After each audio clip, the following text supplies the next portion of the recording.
Bienvenido a la clase número 6 de Biología 1. El día de hoy hablaremos sobre las células procariotas, denominadas así por pro, que significa antes, y carión, que significa núcleo. Es una célula de núcleo diferenciado, es decir, su ADN no está confinado en el interior de un núcleo, sino libremente en el citoplasma.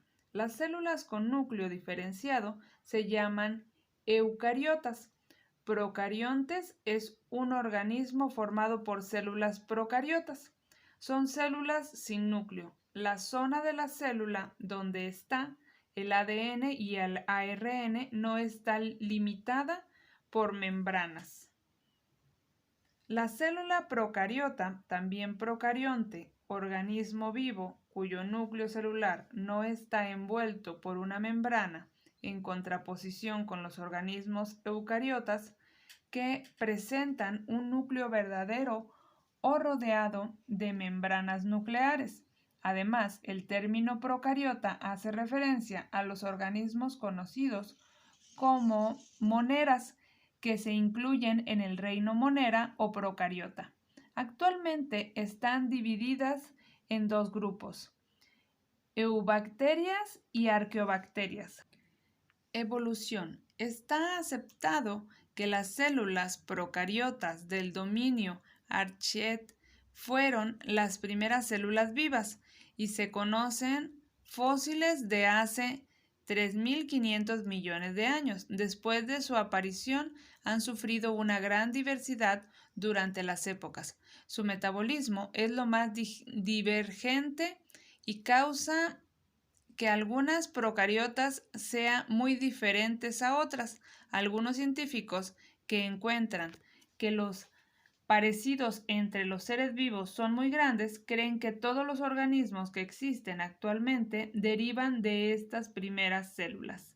A lo largo de un lento proceso evolutivo, hace unos 1.500 millones de años, las procariotas derivaron en células más complejas, las eucariontas. La célula eucariota en su núcleo está rodeado por una membrana nuclear, mientras que en las procariotas no existe dicha membrana, por lo que el material nuclear está disperso en citoplasmas. También se la llama carioplasma y suele tener una forma redondeada o elíptica en las células prismáticas en el centro de la célula y mantiene casi siempre esta posición. El núcleo de una célula normal puede presentarse en dos formas distintas, según sea el estadio en que se haya propiciado la célula. Al comenzar la división celular o mitosis, se distingue en el núcleo unos corpúsculos característicos susceptibles de ser coloreados con los cromosomas, portadores de los factores hereditarios o genéticos. Cuando la célula permanece sin dividirse, el núcleo presenta una estructura interna filamentosa, poco visible al microscopio óptico, en la que destaca un organulo denominado nucleolo. Los cromosomas, la función del núcleo, que consiste en transmitir de una a otra célula la información genética que posee, sin modificarla ni empobrecerla, se realiza propiamente en el momento de la división celular, que es consecuentemente el de la división del núcleo. Esta división, que es la mitosis, provoca un importante cambio de forma en el núcleo, que se presenta al microscopio bajo la forma de los llamados cromosomas. Son unos a modo de bastoncillos curvos o en forma de V, que en el curso de la mitosis aparecen siempre claramente diferenciados e individualizados. No se conoce todavía el modo exacto de la estructura de cada cromosoma, pero se supone que cada uno de ellos consta de una variación doble helicea conforme lo mencionábamos antes en el concepto del ADN, varias veces envuelta sobre sí misma.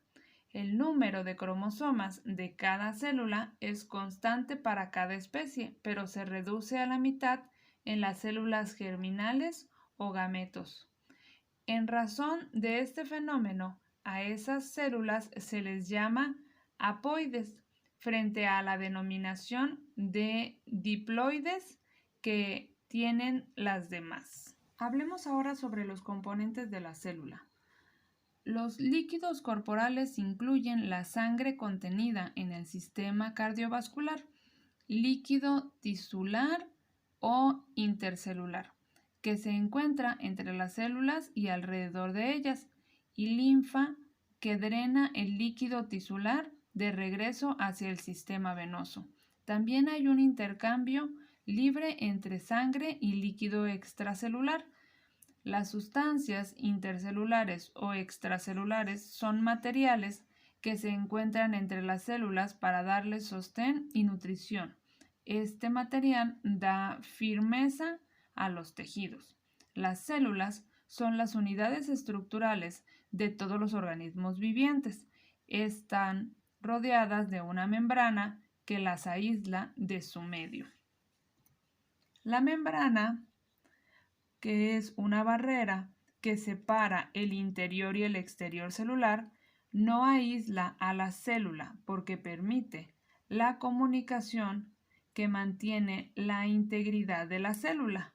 Tipos de transporte a través de la membrana, de difusión y de transporte activo. En la difusión se divide en dos, pasiva y activa. En la pasiva, sin gasto de energía, paso libre de una sustancia a través de la membrana y siempre a favor del gradiente de concentración. En la activa es el gasto de energía, difusión facilitada, pasan gracias a una proteína que hay en la membrana. En la cuestión del transporte activo, en contra del gradiente de concentración, gran gasto energético, y se divide en endocitos, fagocitos y pinocitos. El citoplasma consiste en una estructura celular cuya apariencia es viscosa. Se encuentra localizada dentro de la membrana plástica, pero fuera del núcleo de la célula.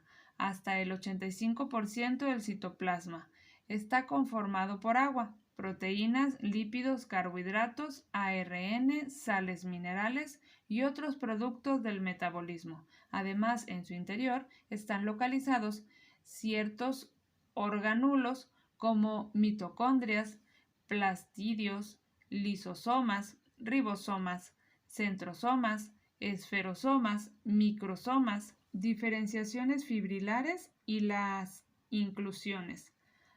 Al citoplasma también se le conoce como la matriz citoplásmica y su apariencia es de sustancia viscosa.